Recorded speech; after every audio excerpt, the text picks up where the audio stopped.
মোবাইলটা হাতে নিয়ে ইউটিউবে ঢুকতেই রেহেনা রাখি আপুর একটা ভ্লগ চোখের সামনে চলে আসছে। আর সেটা দেখার পরে আমার তো একদম মন চলে গিয়েছে এটা খাওয়ার জন্য। তো দেরি না করে আমিও সেটা রান্না করলাম। আসসালামু আলাইকুম, কেমন আছেন সবাই? আশা করছি সবাই অনেক ভালো আছেন। আলহামদুলিল্লাহ, আল্লাহর রহমতে এবং আপনাদের দোয়ায় আমিও বেশ ভালো আছি। এই যে খুব সকালে ঘুম থেকে উঠেই আমি এখানে এক হাঁড়ি ডিম সেদ্ধ করতে দিয়েছি। এখানে শুধু হাঁসের ডিম আছে এমনটা না, দেশি মুরগিরও ডিম আছে। আর সেই সঙ্গে একটা দেশি মুরগ ভিজাইয়ে দিয়েছি। যদিও আপুর দেখলাম আমি উনি ব্রয়লার মুরগি রান্না করেছে, তো আমার ফ্রিজে যেহেতু দেশি মুরগ ছিল, তো আমি ভাবলাম যে এইটার থেকে ভালো আর হতেই পারে না। তো যাই হোক, মুরগটা এখানে ভেজুক আর আমি এর ফাঁকে কিন্তু সব কিছু কাটে কুটে পরিষ্কার করে নিয়েছি। আমি রান্না করতেছিলাম, মাঝে মাঝে ঘরটাও পরিষ্কার করতেছিলাম। যদিও আমি আগের দিন সন্ধ্যার সময় মোবাইলটা হাতে নিয়ে একটু ইউটিউবে ঢুকতেই আপুর ভিডিওটা চোখের সামনে চলে আসে। আর আমি না কোনোভাবেই আপুকে ইগনোর করতে পারি না। জানি উনি হয়তো আমার ভিডিওটা কখনো দেখবেও না, তবে আমি যে দেখছি সেটা তো আসলে আমার কাছে অনেক একটা ভালো লাগার বিষয়। আমি কিন্তু আপুর ভিডিওগুলো দেখি, মাঝে মাঝে কমেন্টও করি। তো এই যে আপুর রান্নাটা দেখার পরে উনি যে তৃপ্তি সহকারে খান, তবে আমি কিন্তু চেষ্টা করলেও হয়তো বা আপুর মতো করে রান্নাও করতে পারবো না, আর ওনার মতো করে অত সুন্দর সুন্দর কথাও বলতে পারবো না। যাই হোক, আমি সরিষার তেল দিয়ে দিয়েছি আর ডিমগুলোকে এখানে কষাই নিচ্ছি। আমি ভাবছিলাম রাতে শুয়ে শুয়ে যে কখন সকাল হবে আর কখন রান্না করব, আমি ওইভাবে আর রান্না করে সেই লোভনীয়ভাবে খাবো। আমার না যখন মুখে রুচি থাকে না, মানে কোনো কিছু খেতে ইচ্ছে করে না, তখন আমি জানি না কেন যে আপুর ভিডিও দেখার পরে আমার খুব ক্ষুধা পায়। আর আমি তখন কি করি, এক প্লেট ভাত নিয়ে আপুর ভিডিওটা দেখতে দেখতে খাবার শুরু করে দেই। কখন যে শেষ হয়ে যায় আমি বুঝতেও পারি না। তো এই যে আমি আপুর ভিডিওটা দেখছিলাম যে আপু একটা ব্রয়লার মুরগি বেশ সুন্দর করে পরিষ্কার করে সেখানে ডিম দিয়ে, আলু দিয়ে, আস্ত আস্ত আলু দিয়ে বেশ সুন্দর করে জমিয়ে রান্না করতেছিলেন। উনি আবার অনেক মজা করে কথাও বলেন, তো ওনার কথাগুলো শুনতে আমার অনেক ভালো লাগে। এমনিতেই আমরা কিন্তু বরিশাইল্লা, তারপর নোয়াখাইল্লা এদের কথা শুনতে অনেক বেশি পছন্দ করি, যদিও ওভাবে কথা আমি কখনো বলতে পারবো না। আর ওনার মতো করে তো কখনোই না। তো আমার কিন্তু অনেক তাড়া ছিল। আমার মেয়ের কিন্তু স্কুলে পরীক্ষা আছে। সকালবেলা ওকে একটা রুটি আর সবজি খাইয়ে পাঠিয়ে দিয়েছি। আর সকালবেলা না বাচ্চাদের খেতে ইচ্ছে করে না। ওর সকাল সকাল টিউশন থাকে। সেই 7:30 থেকে টিউশন শুরু হয়। সে 7:10-এ, কোনো সময় 7:20-এ বাসা থেকে বের হয়। অত সকালে কি খাওয়া যায়? তো আমি বললাম যে, "মা সমস্যা নাই, আমি রান্না করে নিয়ে তোমার জন্য একটু ভাত নিয়ে যাব।" কারণ বুঝতেই পারতেছেন পরীক্ষা কিন্তু 1টা পর্যন্ত হবে। আর ততক্ষণ পর্যন্ত বাচ্চারা রুটি বা বিস্কিট, চা এসব খেয়ে না থাকতে ইচ্ছে করবে না। আর আমার মেয়ে কিন্তু একটু ভাত পাগল, বড় মেয়েটা বিশেষ করে। ছোটোটা আবার একদম অপোজিট, আবার ভাত খেতেই চায় না। তো এইজন্য আমি প্রচণ্ড তাড়াহুড়ায় ছিলাম। রান্না করতেছিলাম, রান্না করতে করতে চুলায় রান্নাটা বসায় দিয়ে সমস্ত কাজ করে নিচ্ছিলাম, কারণ স্কুলে যাব। আর আমি না যেহেতু প্রত্যেকদিন স্কুলে যাই না, আমার তো সেখানে আমার মেয়ের বান্ধবীরা তো আছেই, তারা তো নিজেরা ফ্রেন্ড। তো আমরা কিন্তু মায়েরাও ওখানে অনেক বেশি মানে বন্ধুপরায়ণ হয়ে যায় বলতে গেলে, আমাদেরও অনেক বেশি বন্ধু-বান্ধব হয়ে যায়। তো মায়েরাও আমি গেলে পরে দেখি যে আমার সেই ভাবিগুলো, আপুগুলো আমাকে ছাড়তে চায় না। বলে যে, "আরে আপনি তো একদিনই আসেন।" মানে একদিন ঠিক না, মানে পরীক্ষার কয়টা দিনই আসেন, তো একটু থাকেন, গল্প করি, একসঙ্গে যাবেন, একসঙ্গে সবাই মিলে চলে যাব। তো ওনাদেরকে আমি আর অ্যাভয়েড করতে পারি না। সবচাইতে বড় কথা কি জানেন? তাদের চাইতেও আমার কিন্তু থাকার আগ্রহটা বেশি হয়। কারণ সবার সঙ্গে যে এই এত দিন যে আমি বাসায় থাকি, কত কিছু করি বা এক্সপেরিমেন্ট করি, তারা তারা বাসায় কী কী এক্সপেরিমেন্ট করে, এই গল্পগুলো শুনলেও না আমরা যে পরবর্তী টাইম যে 1 মাস 2 মাস স্কুলে যাই না বা আমাদের দেখা হয় না, সেই একটা এনার্জি নিয়ে বাসায় চলে আসতে পারি। তো কাদের কাদের এরকম হয় অবশ্যই চাইলে কমেন্টে জানাতে পারেন। তো এই যে আমি আলু, ডিম এগুলো তো কষায়ে নিয়েছি, আর এরপরে এখানে বেশ কিছু পেঁয়াজ দিয়ে দিলাম, কারণ মুরগির মাংস বুঝতেই পারতেছেন পেঁয়াজ। আর আমি ভাবতেছিলাম যে আপু যেহেতু ওখানে মানে বাটা মসলা দিয়েছিল, তো আমি এখানে কিছু আস্ত মসলা না দিলে না আমার কেমন একটা লাগে। তবে আমিও চেষ্টা করব এখানে বাটা মসলা দেওয়ার। তো এখানে তারপরও আমি আস্ত আস্ত মসলা একটু দিয়ে দিচ্ছিলাম, যেমন সাদা এলাচ, তারপর কালো গোলমরিচ, একটু দারুচিনি, তেজপাতা এগুলো তো দিতেই হবে। আর সেই সঙ্গে আপুর আমি দেখলাম যে উনি আদা বাটা, রসুন বাটা, মসলা অনেক মানে এই বাটা মসলাগুলো উনি ব্যবহার করেন। তো চেষ্টা করতেছিলাম যে আপুর মতো করে রান্না করার। যদিও বা আমি ঠিকঠাক ওইভাবে রান্না করতে পারবো না, আমি জানি। কারণ আপুরা একটু মানে আমরা তো সবাই জানি যে নোয়াখালীরা কিন্তু একটু ঝোল বেশি খায়। তো আমরা আবার নওগাঁর মানুষেরা অত বেশি ঝোল খেতে পারি না। আমি একটু খেতে পারলেও সাহেব একদমই ঝোল খেতে পছন্দ করে না। সাহেব সবসময় একটু মাখা মাখা তরকারি খেতেই পছন্দ করে। তো আপু কিন্তু আবার ওখানে মানে আস্ত মরিচ দেয় নাই।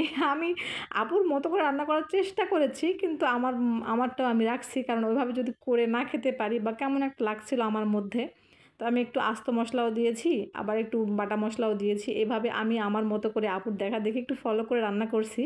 এইটাই যে উনি যেহেতু মাংসে একটু ডিম, আলু দিয়ে রান্না করছিল, তো আমিও এভাবে চেষ্টা করতেছিলাম। আর উনি তো সবসময় বলেন যে দিয়ে দিলাম নুন, যার অনেক গুণ। তো আমি এসব তো জানি না, তবে ওটা শুনতে আমার অনেক ভালো লাগে। যদি উনি কোনো ভিডিওতে সেটা না বলে আমি অনেক মিস করি। মনে হয় যে কমেন্টে করে বলে দিই যে আপু আপনি তো এটা বলেন নাই।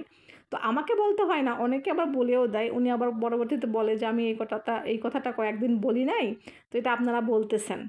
তো ভালো লাগে অনেক। তো কে, কে আপুর ভ্লগ দেখেন চাইলে কিন্তু কমেন্টে জানাতে পারেন। আমি তো জানি আপুর অনেক ফ্যান, ওনার ফ্যান ফলোয়ার অনেক বেশি। কারণ উনি যে শুধু একজন ভ্লগার এমনটা না, উনি একজন প্রবাসী এমনটাও না, উনি কিন্তু একজন সেলিব্রিটিও আর্টিস্ট যাকে বলে। উনি কিন্তু নাটকও করেছেন, আমি যেটা দেখছি ওনার ভিডিওতে। তো অনেক ভালো লাগে আমার আপুর কথাগুলো, আপুর মন মানসিকতা। যদিও তাকে কাছ থেকে দেখার সৌভাগ্য তো আমার হয় নাই, তবে একটা মানুষকে দেখার জন্য যে তার কাছে সবসময় যেতে হয় এমনটা না, তার ব্যবহার, তার কথাবার্তা থেকেও কিন্তু বোঝা যায় যে মানুষটা কেমন।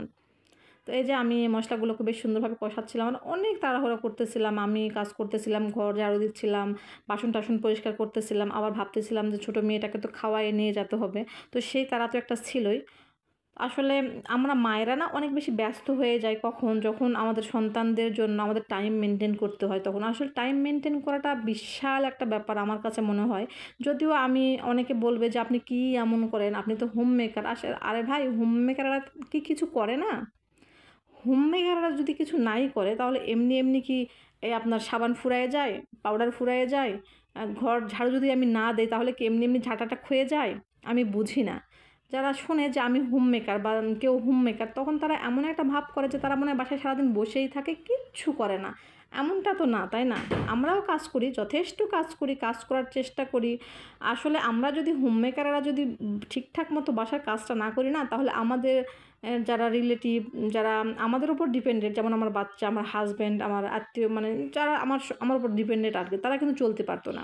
তো হোম মেকারদের না আপনারা একটু হেয় চোখে দেখাটা বন্ধ করেন, এটা আমি বলতেছি। যদিও অনেক কঠিন, কঠিন কথা বলে ফেললাম। তো যদি আপনি আমার কথাতে একটুও কষ্ট পান আপনারা, তাহলে কিন্তু ক্ষমা সুন্দর দৃষ্টিতে দেখবেন। আমি কিন্তু সত্যি কাউকে আঘাত করার জন্য কোনো কিছু বলি নাই। তবে শুধু আমি এটা বলেছি যে আমাদের উচিত প্রত্যেকের জায়গা থেকে প্রত্যেককে সম্মান করা, প্রত্যেকের জায়গাটা বোঝা। পৃথিবীতে কেউই আমরা বসে, বসে খাই না। সবাই কিছু না কিছু করে খাওয়ার চেষ্টা করি। কেউ বাহিরে করে, কেউ ভিতরে করে, এতটুকুই পার্থক্য। তো যাই হোক, এত কথা বললাম। এত কথার মধ্যে একটা কথা তো বলতেই ভুলে গেছি। সেটা হচ্ছে আপনি যদি এখনও পর্যন্ত আমার ভিডিওটির সঙ্গে থেকে থাকেন আর আমার ভিডিওটি একটু ভালো লাগে, তাহলে প্লিজ ভিডিওতে একটা লাইক করে দিন। আমার ভিডিওটা কেমন হয়েছে কমেন্টে জানায়েন। আর আমার এইরকম ভিডিও যদি আপনি দেখতে চান, তাহলে আমার চ্যানেলটিকে সাবস্ক্রাইব করতে পারেন। আর ফেসবুক থেকে দেখলে পেজটিকে ফলো দিতে পারেন। আর যদি আমার ভিডিও কারো ভালো না লাগে, তাহলে তারা আমাকে ইগনোর করতে পারেন। তো কেমন হচ্ছে আমার রান্নাটা অবশ্যই কমেন্টে জানাবেন। আমি কিন্তু চেষ্টা করি সবসময় ঠিকঠাক করার, কতটা পারি জানি না। তো আমার কাছে তো বেশ ভালো লাগে। আমি আমি যে শুধু রেহেনা রাখি আপুর ভিডিও দেখি এমনটা না। অনেক আপুর ভিডিও দেখি। অনেক আপুর ভিডিও দেখি। কারণ আমি তো অনেক কিছু জানি না, না? আসলে অনেক কিছু জানতে হলে অনেক জায়গায় যেতে হয়। আমি কিন্তু সেভাবে কোথাও যাই না। যেহেতু আমার হাসব্যান্ড ব্যবসা করে, আমরা এক জায়গায় স্থায়ী। আর কোথাও গেলে আমি বিভিন্ন এলাকার রান্না শিখতে পারতাম, দেখতে পারতাম, টেস্ট করতে পারতাম। তো সেই সুযোগটা তো যেহেতু নাই, তো আমি চেষ্টা করি যে আমার যে আপুরা যারা অনেক সুন্দর, সুন্দর রান্না জানে, তাদের রান্নাটাকে দেখে চেষ্টা করি তাদের মতো করে রান্না করার। তো যাই হোক, কথা বলতে, বলতে কিন্তু আমি সমস্ত কাজ করে ফেলেছি। রান্নাটাও অলমোস্ট ডান। আর লাস্ট টাচ আমি একটু দিয়ে দিয়েছি, কি বলে? জিরা গুঁড়ো। জিরা গুঁড়ো দিয়ে সুন্দর করে নাড়াচাড়া করে আমি এটাকে একদম সার্ভ করে নিয়েছি। আর এখন আমার মেয়ের জন্য খাবার রেডি করতেছি, বড় মেয়ের জন্য। ও তো খেয়ে যায় নাই, তো ওর জন্যে ভাবলাম যে একটু টিফিনে ভাত নিয়ে যাই। টিফিন তো না, মানে প্রাইভেট শেষ করে একটু ভাত খেয়ে সে ঢুকে যাবে তার পরীক্ষার রুমে। তো এই যে ওর জন্য একটা ডিম নিয়ে নিলাম, একটু মাংস নিয়ে নেবো। ও অনেক বেশি খেতে পারবে না, কারণ তাড়াহুড়োতে না। আর আমার মেয়ে অনেক বেশি টেনশন করে, কেন আমি জানি না। আমি কিন্তু অনেক বেশি যে বকাঝকা করি এমনটা না। তো আমি কিন্তু সবসময় কুলই থাকতে বলি, কিন্তু আসলে আমরা ওই দিনটা তো পার করে আসছি। পরীক্ষা হলে সবার মধ্যে একটু টেনশন কাজ করে, তো টেনশানেও কিন্তু খেতে পারবে না। তাই সামান্য একটু ভাত নিয়েছি, একটু মাংস, একটা আলু, একটা ডিম নিয়ে নিলাম। আর ভাবতেছি যে আয়াত বাবুকে খাইয়ে দিই। আর আমি যে একটু মজা করে খাবো সেই সুযোগটাও নাই, কারণ আমার কিন্তু খুব খেতে ইচ্ছে করছিল, খুবই, খুবই, খুবই খেতে ইচ্ছে করছিল। কারণ আপুর খাওয়া দেখার পর আমার না খুবই খেতে ইচ্ছে করছিল। তো তাই তারপরও ছোটো মেয়েকে খাওয়াই দেবো, সেই সঙ্গে আমিও একটু খেয়ে ফেলবো। তো আমি কিন্তু সত্যি বলতেছি রান্নাটা মাশাআল্লাহ অনেক সুন্দর হয়েছে, আর আমি অনেক তৃপ্তি করে খাইছি, কারণ খাওয়া দাওয়ার পরে তো আমি ভিডিওটা দেই, তো তারপরে ভয়েসটা দেই, তাই আমি আপনাদেরকে এখনই বলে দিতে পারছি রান্নাটা কিন্তু মাশাআল্লাহ অনেক সুন্দর হয়েছে।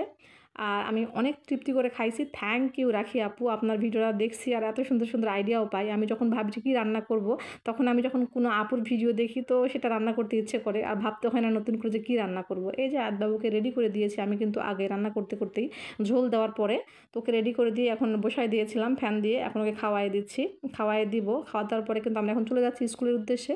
তো সবাই ভালো থাকবেন, সুস্থ থাকবেন, সবার সুস্বাস্থ্য কামনা করে আজকের মতো এখানেই বিদায় নিচ্ছি। আল্লাহ হাফেজ, আসসালামু আলাইকুম।